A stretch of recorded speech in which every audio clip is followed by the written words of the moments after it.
Bonsoir à toutes et à tous et merci de rester fidèles au programme du soir sur New World. Bienvenue dans Regard Croisé, le troisième numéro de cette semaine. Au menu ce soir, encore 4 sujets à aborder avec nos invités. Nous parlerons d'abord du Niger. Nous parlerons tout au long de cette émission du Niger. Premier sujet, Poutine et Goïta appellent à dénouer la crise uniquement par des moyens pacifiques. Toujours le Niger. Deuxième sujet, le Premier ministre Elamine Zen effectue une visite au Tchad. Troisième sujet, Bénin. Engager une guerre contre le peuple fier et souverain du Niger est une violation de la Constitution. C'est à propos de l'opposition. Nous en parlerons avec nos invités, puis nous terminerons toujours avec le Niger. La France et les États-Unis ne sont plus sur la même longueur d'onde. Et pour en parler ce soir, deux invités sur ce plateau avec moi. Dieudonné Sewonou, vous êtes journaliste et directeur général d'Elios Service. Bonsoir Dieudonné et bienvenue. Bonsoir Guillaume, bonsoir à nos chers téléspectateurs et spectatrices, j'allais dire. C'est encore... c'est téléspectatrice, hein? Non, c'est oui. Donc, voilà, téléspectatrice. C'est encore un plaisir de vous retrouver pour échanger sur des sujets de l'heure. Nous parlerons essentiellement du Niger, mais cela ne m'empêche pas, Guillaume, cet après-midi, d'évoquer le prix du bol de maïs qui grimpe en douce et personne n'en parle. C'est le Niger qui occupe l'actualité. De toutes les façons, je pense que les Togolais sont informés quand même au niveau du panier de la ménagère. Merci beaucoup pour ce clin d'œil au niveau du palier de la ménagère au Togo. Le deuxième invité aujourd'hui, c'est bien vous, Germain Pouli. Vous êtes également journaliste, directeur de publication de Togo Réveil. Bonsoir Germain et bienvenue. Bonsoir docteur et bonsoir à tous les téléspectateurs de Niveau TV. Bonsoir à Dieudonné. Bonsoir.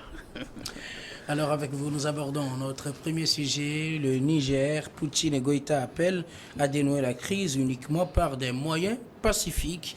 Le président russe Vladimir Poutine et le président de la transition malienne Assimi Goïta ont discuté mardi de la crise au Niger selon une annonce faite par le Kremlin au cours d'un entretien téléphonique à l'initiative de la partie malienne. Les deux hommes ont souligné l'importance de régler la crise au Niger uniquement par des moyens pacifiques politico-diplomatiques. Selon une précision donnée par la présidence russe, cet appel intervient alors que la communauté économique des États de l'Afrique de l'Ouest, CEDEAO, tout en privilégiant la voie du dialogue, a donné la semaine dernière son feu vert pour une intervention armée contre les militaires qui ont pris le pouvoir le 26 juillet au Niger en activant sa force. En attente, je commence par vous, Germain. Le Mali et la Russie appellent à régler le problème malien et le problème nigérien par des voies pacifiques, surtout par le dialogue, au même moment où on voit que la CEDEAO, quelques jours plus tôt, avait activé sa force en attente et donné le feu vert pour une intervention militaire. Vos premières réactions? Première réaction, c'est pourquoi c'est Goïta et Poutine. Donc ils vont évoquer ce sujet, je m'en vais répondre. Vous savez, Poutine et Goïta d'abord. Goïta, c'est le pionnier ou le premier de ces officiers-là à perpétrer un coup d'État avec les tournures que ça prend aujourd'hui pour ces 3 dernières années, d'accord. ces 3 dernières années, voilà. Oui, non, je parle des tournures que ça prend aujourd'hui, la lutte contre le terrorisme, et puis le refus ou l'envie d'en découdre aussi avec la France, et puis la volonté de nouer d'autres partenariats. Donc, c'est un peu les créateurs de toutes ces jeunes-là, c'est un peu le grand frère. Le grand frère de tout ce qui est en train de se faire comme coup d'État dans la sous-région et qui inquiète justement la CEDEAO et qui pousse la CEDEAO à vouloir régler le cas nigérien. Et pourquoi Poutine, c'est le nouvel ami des Africains, rien qu'à voir un peu dans l'opinion aujourd'hui en Afrique, c'est Poutine et le drapeau russe fait régulièrement ses apparitions au moment des coups d'État, donc dans la plupart des pays. Et puis Russie-Afrique, on a eu ce sommet-là qui a eu lieu pratiquement au moment de ce coup d'État-là, à la veille de l'ouverture de ce sommet, il y a eu ce coup d'État donc au Niger. Et puis le Mali qui travaille avec le Burkina Faso et la Guinée donc pour combattre une éventuelle intervention militaire donc de la CEDEAO. Et puis Poutine, c'est un peu l'allié sur lequel on compte. Vous voyez que dans les opinions, on appelle la Russie au secours. Et donc, c'était normal que ces deux hommes-là communiquent sur cet entretien téléphonique-là, qui a été quand même une initiative du colonel Goïta, qui a appelé le président russe, et donc la Russie qui a tenu à médiatiser et qui n'a pas changé en tout cas de position depuis le début de cette crise. C'est vrai, dans un premier temps, la Russie était favorable à un retour à l'ordre constitutionnel, mais aujourd'hui, elle parle beaucoup plus d'un règlement pacifique donc de cette crise-là. Et ces deux voix qui sont quand même importantes en tant que soutien des militaires nigériens en ce moment au pouvoir. Dieudonné Siwonou, le Mali et la Russie, pour ne pas dire Goïta et Poutine, appellent à régler la crise nigérienne par des moyens pacifiques. Réaction. Très bien. Alors, Guillaume, Mali et Russie. Alors, aujourd'hui sur le continent, ces deux noms font penser à une situation nouvelle. Eh bien, le Mali qui, entre guillemets, est un symbole du visage révolutionnaire sur le continent. Aujourd'hui, en termes de faire les choses autrement. Quand je parle de révolutionnaire, ce n'est pas seulement au niveau des coups d'État, car je le souligne encore, ce n'est pas pour nous une manière d'encourager les coups d'État militaires, en tout cas sur le continent. Mais ce qui concerne l'idéologie véhiculée, faire autrement les choses et redonner à l'Afrique sa lettre de noblesse, son autonomie en tant que continent mère. Je pense que Goïta incarne aujourd'hui cette image et qui est saluée par la plupart des Africains. Et donc, de l'autre côté, lorsqu'on parle de changement de paradigme en termes de partenariat, il y a la Russie que tout le monde essaie de pointer du doigt, comme quoi la Russie veut devenir le nouveau partenaire de l'Afrique. Et dans les différentes manifestations également, on essaie de se faire une idée de la situation, même si cela n'est pas toujours acté sur tous les territoires. Mais c'est l'image que cela donne aujourd'hui, que la Russie devient le nouveau patron, ou alors est en voie de devenir le nouveau patron de l'Afrique et surtout des pays africains qui aspirent à une sorte de révolution. Et donc, quand ces deux voix parlent sur une situation, notamment celle qui secoue le Niger, je pense que c'est une manière de faire entendre l'astuce fondamentale à un peuple frère, à un peuple africain qui est le Niger. Aux premières minutes de ces situations au Niger, vous vous en souvenez qu'au niveau du sommet Russie-Afrique, voilà, et Ibrahim Traoré a interpellé Poutine au sujet de la situation qui se passe au Niger, comme quoi les gens commencent déjà par lui imputer la déstabilisation du pouvoir nigérien, c'est-à-dire qu'on imputait cette situation au président Ruiz, comme quoi c'est lui qui est derrière toutes ces manifestations, et donc il a intérêt à aider le peuple nigérien pour une sortie de crise.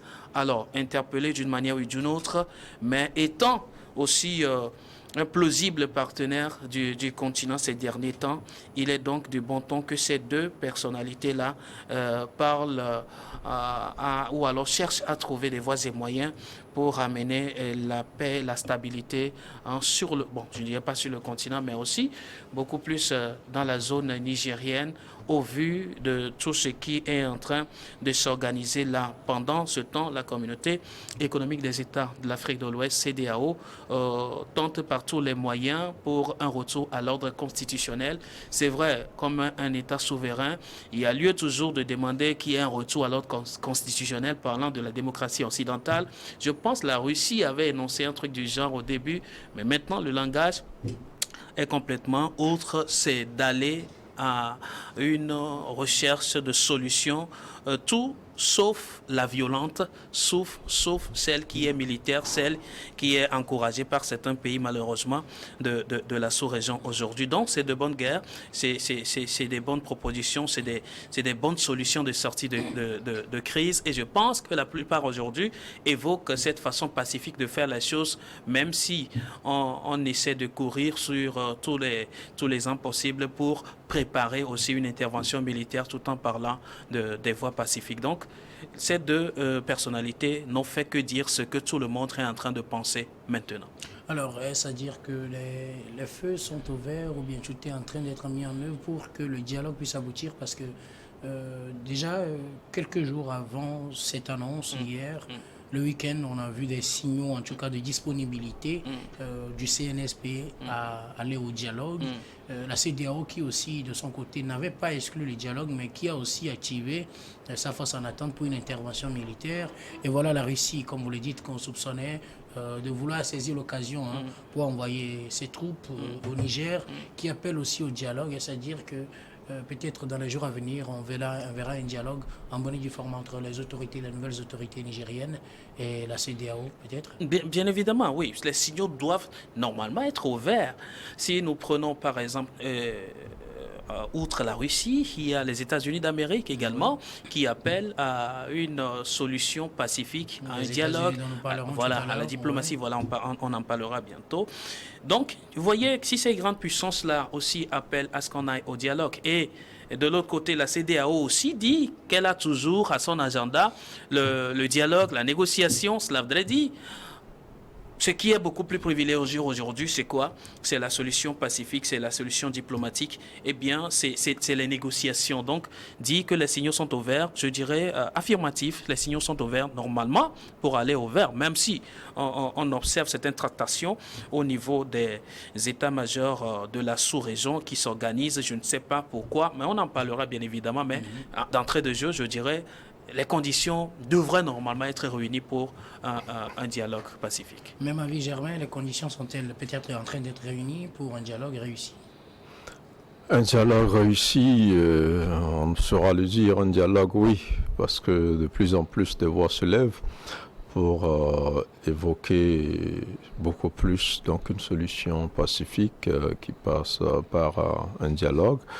Après, je crois que il appartiendra à la CEDEAO aujourd'hui de trouver les bonnes formules pour pouvoir aboutir à une solution qui ne lui fera pas perdre totalement la face, parce que ce qui va se passer si demain l'option du dialogue réussit, c'est qu'il n'y aura pas d'intervention militaire, mais en retour il faudrait que la CEDEAO gagne quelque chose dans le sens d'un retour à l'ordre constitutionnel, ou du moins dans le sens d'une transition qui pourra peut-être se faire selon les normes démocratiques, peut-être. Donc aujourd'hui, je dirais pas un dialogue réussi, parce que ça va être difficile d'avoir déjà ce dialogue, même si tout le monde demande d'appeler. Vous avez vu la position de la junte dans un premier temps.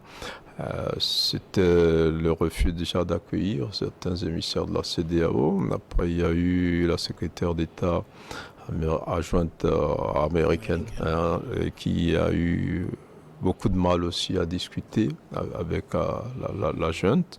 Et donc, sur le retour à l'ordre constitutionnel, les débats sont un peu plus complexes, en tout cas. D'abord, dans un premier temps, le rétablissement du président Bazoum, qu'il ne faut pas forcément confondre un retour à l'ordre constitutionnel, parce que le retour, c'est en cas de vacance du pouvoir du président, il faut quand même que la Constitution soit respectée et que la personnalité qui doit prendre prenne, et que l'État fonctionne normalement selon la Constitution jusqu'à l'élection ou le choix d'un nouveau président. Donc sur ce point, je crois que c'est discutable. La preuve, le nouveau Premier ministre s'active déjà à organiser une transition. Donc je pense que ça va être une perche pour la CEDEAO, pour qu'elle s'accroche plus peut-être au retour au pouvoir du président Bazoum, qui semble rencontrer un refus catégorique des militaires et qui sur ce plan n'ont pas envie de discuter. Après, est-ce qu'une autre personnalité pourra coiffer cette transition-là? Je pense que sur ce point, la CEDEAO peut négocier en dehors de ce Premier ministre-là qui va conduire ce gouvernement de transition, voir éventuellement si certaines parties de la Constitution peuvent être respectées. Mais ça va être assez difficile, mais de l'avis de tous, c'est toujours mieux qu'une intervention militaire qui va, elle, créer des problèmes plus énormes à gérer et qui peuvent dépasser le cadre du Niger et embrasser toute la sous-région. Justement, parlant de ces négociations, le CNSP s'inscrit déjà dans une logique de transition, ce qui n'est pas le cas pour la CEDEAO. Le Premier ministre l'a dit, qu'ils sont eux dans une logique de transition. On sait que certains membres du gouvernement déchu disent qu'il n'y a pas question de parler de transition pour le moment. Est-ce que même s'il y a dialogue, ça pourra aboutir, vu que des deux côtés, on ne voit pas la chose de la même manière? La CEDEAO, qui parle de dialogue dans le sens du retour à l'ordre constitutionnel, vous avez dit tout à l'heure que vous mettez une nuance entre retour à l'ordre constitutionnel et rétablissement de Bazoum dans ses droits. Finalement, qu'est-ce qui sera le plus facile à faire? Garder ce gouvernement, continuer, ou le faire comme peut-être ce que voudrait la CEDEAO, qu'on remette tout à zéro, peut-être qu'on ramène Bazoum. Alors Guillaume, je crois avoir dit sur ce même plateau la semaine dernière, je ne sais plus, que la junte ou alors les pouvoirs militaires en place, voilà. C'est quand même une junte. Bon, si vous voulez, hein, ouais. Le nouveau pouvoir nigérien est donc en train de suivre un dessin de la transition, sauf qu'ils n'ont pas eu le courage de le dire au départ. Mais aujourd'hui, je crois, le Premier ministre l'a dit ouvertement. Bon, on va en revenir lors de sa visite au Tchad. Donc, il a dit ouvertement. Donc, c'est clair que lorsqu'on met en place un Premier ministre, on nomme un Premier ministre, on met en place un gouvernement et encore qu'on retrouve les militaires au sein de ce gouvernement alors que les militaires, leur place, comme dirait quelqu'un, c'est dans les casernes, ce n'est pas dans le fauteuil présidentiel, cela voudrait dire. En réalité, ils sont en train d'arrondir les angles pour pouvoir aller vers une transition, naturellement, qui ne dit pas son nom. Donc, en clair, c'est là la transition qui est dessinée au Niger. Mais si aujourd'hui la CEDEAO continue pas à tenir, j'avais dit qu'il faut changer de cassette, il faut changer de discours. Le contenu du discours, c'est très important. Le retour à l'ordre constitutionnel. Discours de qui? Du CNSP ou de la CEDEAO? Non, de la CEDEAO. Okay. De la CEDEAO. Alors si la CEDEAO continue aujourd'hui par parler du retour à l'ordre constitutionnel et le rétablissement de Bazoum dans ses droits, je pense que c'est un débat, comme dirait quelqu'un, vétuste. C'est un discours, beaucoup plus ancien selon moi. Maintenant, quand on appelle à un dialogue, on ne peut pas accepter à ce que la vision de la CEDEAO soit respectée à la lettre ou alors cette vision soit imposée. Je ne pense pas, je ne vois pas la junte dans une mesure ou alors dans cette logique de respect total à la vision de la CEDEAO, notamment rétablir le président Bazoum dans ses droits et rétablir son gouvernement. Je ne pense pas que tout cela pourrait aboutir à cela. Quelqu'un dirait tout ça pour ça. Si la junte était dans cette logique, je pense qu'elle ne serait pas amenée jusqu'à mettre en place un gouvernement et faire fonctionner le pays comme ils sont en train de le faire actuellement. Donc, il y a lieu de changer, pour l'instant, le discours au niveau de la CEDEAO. Cette cassette-là, je pense, elle est vieille. Le Niger ne se résume pas qu'autour du président Bazoum. Je pense que la discussion devra beaucoup plus tourner autour de la libération du président Bazoum et parler plutôt maintenant d'une transition et voir les durées de cette transition. Comme le vin est déjà tiré, il faut le boire. En tout cas, ça, c'est selon moi. Maintenant, on veut sauver sa face parce que ça s'est passé au Mali, on n'a pas pu faire quelque chose, et puis maintenant, il faut se racheter. Je pense que c'est trop tard. Peut-être c'est trop tard, selon vous. On verra bien avec le temps. Nous marquons la pause, puis on retrouve pour la suite de cette émission.